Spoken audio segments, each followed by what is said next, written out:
On autumn nights when the sky is clear and the city lights are far away, a faint glow appears in the constellation that shares its name. To most observers, it looks like nothing special, perhaps a dim star or a thin cloud catching moonlight. But that soft blur holds something extraordinary. It's not a star. It's not part of our galaxy at all. It is an entirely separate stellar system, a spiral structure containing nearly 1 trillion suns, surrounded by satellite galaxies and ancient globular clusters. And there is a remarkable detail hidden in that gentle light. Andromeda is moving toward us, slow by human standards, but on cosmic timescales, the encounter with the Milky Way has already begun. Although dozens of dwarf galaxies sit closer to us, Andromeda remains the nearest massive spiral, and aside from the Magellanic Clouds visible primarily in the southern hemisphere, no other external galaxy appears as bright in our night sky. Between October and December, from dark locations far away from artificial lighting, Andromeda can be spotted with the naked eye as a small luminous patch. With a simple pair of binoculars, the experience transforms entirely. The structure becomes more extended, more defined, hinting at the vast architecture within. We are looking at an object located about 2.5 million light-years from Earth, with an apparent magnitude around 3.4. Since human eyes can detect objects up to magnitude 6, this makes Andromeda the most distant thing a person can see without the aid of telescopes. There is a curious fact about its appearance. Andromeda's actual size in the sky is larger than that of the full moon, roughly 6 times larger in fact. But most of its light is too subtle to perceive without ideal observing conditions, so we only see the bright central region. Andromeda and the Milky Way dominate what astronomers call the local group, a gravitationally bound collection of galaxies. Between the two, Andromeda holds the advantage in both size and mass. Our galaxy contains just over 100 billion stars spread across a disk about 120,000 light-years in diameter. Andromeda may host close to 1 trillion stars and extends roughly 220,000 light-years across. The difference is substantial. Andromeda is approximately 25% more luminous than our entire galaxy. If someone attempted to cross that distance with current technology, the challenge would be practically insurmountable. A spacecraft traveling at 17 kilometers per second would take around 40 billion years to arrive, longer than the estimated age of the universe itself. Even at the speed of light, the journey would still require 2.5 million years as measured from both departure and arrival points. Relativity would make the experience different for anyone traveling, but from our frame of reference, that is the scale we are dealing with. Like the Milky Way, Andromeda has its own system of satellite galaxies. More than 20 dwarf systems have been identified in orbit around it. Among the best known are Messier 32 and Messier 110, both visible in amateur telescopes near Andromeda's main disk. Evidence suggests that Messier 32 may have been considerably larger in the past. Gravitational interactions with Andromeda likely stripped away part of its stellar disk, triggering an intense period of star formation in its core. Messier 110 also shows signs of interaction. Observations have revealed streams of metal-rich stars in Andromeda's halo, suggesting these stars may have been torn from smaller galaxies during gravitational encounters. The presence of dust in M110 indicates relatively recent stellar activity, reinforcing the idea that these galaxies continue to influence one another across millions of years. When we compare their stellar populations, another striking difference emerges. Andromeda appears to be dominated by older stars, many over 7 billion years old. Its total luminosity is about 25% higher than that of the Milky Way. However, our galaxy is forming stars at a faster rate. The Milky Way produces between 3 and 5 solar masses per year in new stars, while Andromeda generates approximately 1 solar mass annually. This suggests that Andromeda had a more active past, but today is going through a more stable phase, while the Milky Way is experiencing a relatively more dynamic period of stellar birth. Another fascinating aspect is the number of globular clusters associated with Andromeda. Around 460 have already been confirmed orbiting the galaxy. Among them stands the impressive Male 2, also known as G1. This cluster is so massive and luminous that it surpasses any other in the local group. It contains millions of stars and shines about twice as brightly as Omega Centauri, the largest globular cluster in the Milky Way. Its complex structure and multiple stellar populations raise an intriguing hypothesis. It may be the remaining core of a dwarf galaxy that was absorbed by Andromeda billions of years ago. Studying Andromeda's spiral structure presents challenges because we see it at an angle, tilted roughly 77 degrees from our line of sight.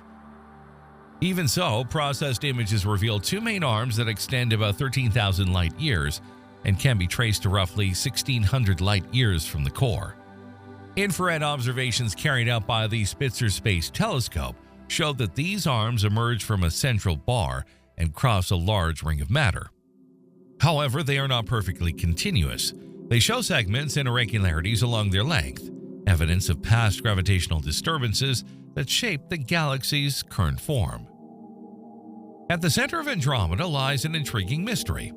In 1991, the Hubble Space Telescope captured detailed images of its nucleus and found something surprising: two bright concentrations separated by only 4.9 light-years. The more luminous region, called P1, is slightly offset from the galaxy's true center. The less bright one, P2, coincides with the position of the central supermassive black hole, a monster containing the mass of approximately 140 million suns. One proposed explanation involves a disk of stars orbiting the black hole on slightly eccentric trajectories. In this configuration, stars spend more time in the farthest part of their orbits, creating an apparent concentration at that point. There is also a hypothesis that this structure resulted from a previous merger between black holes, whose emission of gravitational waves would have drastically altered the distribution of stars in the nucleus. And then we reach the event that sparks so much curiosity: the future collision between Andromeda and the Milky Way.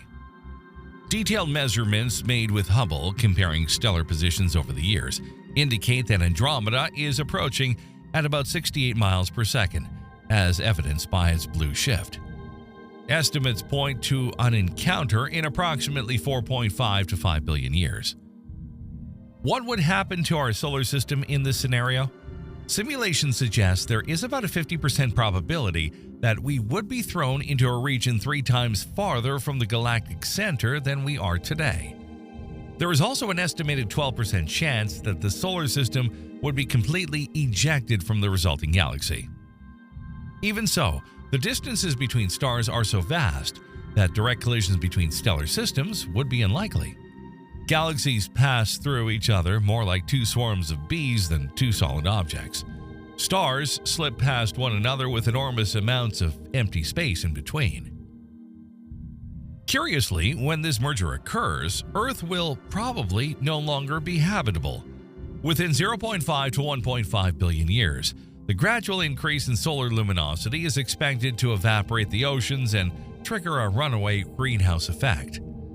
By the time of the galactic collision, the Sun may be up to 40% brighter than it is today, making Earth's surface hostile to liquid water long before any cosmic encounter takes place. Whatever life exists here will have faced its own challenges billions of years before Andromeda arrives. As for the outcome of the merger, simulations indicate that the final structure may be a giant elliptical galaxy, possibly with a lower central density than typical present-day ellipticals, depending on the amount of remaining gas. There is also the possibility of forming a lenticular galaxy or even a superspiral over the course of about 150 billion years. The other galaxies in the local group are expected to eventually merge into this new structure, completing a long stage of galactic evolution.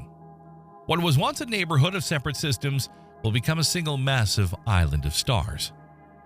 When we think about the possibility of life, Andromeda's numbers completely change the perspective.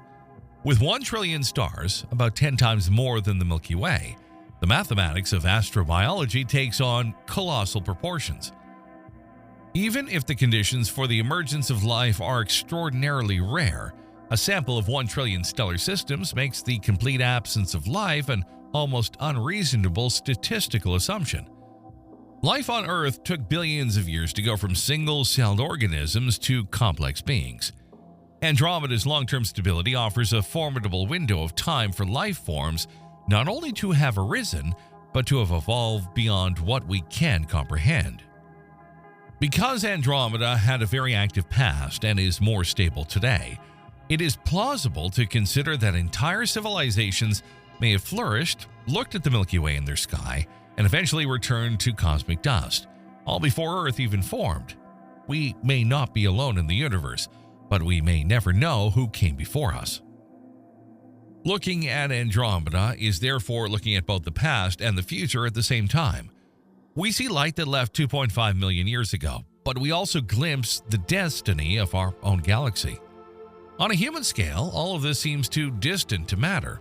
On a cosmic scale, however, we are already on a collision course, and that reveals something extraordinary about the universe. It is not static. It is in constant transformation, shaping galaxies, stars, and eventually redefining the very stage on which we exist. Earth is a grain of dust orbiting an ordinary star on the outskirts of a galaxy that is itself overshadowed by its larger neighbor. Yet, being aware of that smallness is our greatest achievement.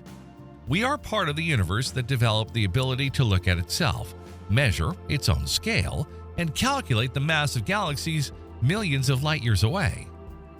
Knowing that we are 2.5 million light years from Andromeda, and even so can unravel the composition of its nucleus and the age of its stars, shows that the human mind transcends its physical fragility. We may be brief, we may be small, but we understand. That faint smudge in the night sky carries within it the story of where we came from and where everything is going. It is a reminder that our existence is brief but not meaningless, that understanding the mechanics of galaxies that will collide billions of years after we are gone gives immense value to the short moment when we are here to witness it all. Speaking of cosmic distances, a light year sounds like a unit of time, but it is a measure of space, and crossing just one of them would take longer than you think. Watch how long would it take a light year journey for humans to discover the humbling truth.